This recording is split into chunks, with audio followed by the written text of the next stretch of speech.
Hello guys, আসসালামু আলাইকুম। আমার এই ছোট্ট ফ্যামিলিতে আপনাদেরকে স্বাগতম। আজকে আমি আমার পাখিদের জন্য অনেকগুলো কলমি শাক নিয়ে এসেছি। আমার পাখিগুলা কলমি শাক অনেক পছন্দ করে। যখন আমি ওদের ঘরের মধ্যে গেলাম, ওরা তো একদম অনেক হ্যাপি হয়ে গেছে। বিশেষ করে আমার কোনোর পাখিটা, ও কলমি শাক অনেক পছন্দ করে। আমার সবগুলাই পাখি অনেক পছন্দ করে এসব শাকসবজি। কয়েকদিন পর পর ওদের জন্য শাকসবজির ডেইলি রুটিন থাকে।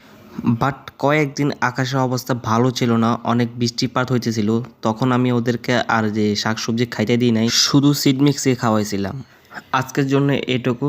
ইনশাল্লাহ নেক্সট ভিডিওতে দেখা হবে। আল্লাহ হাফেজ।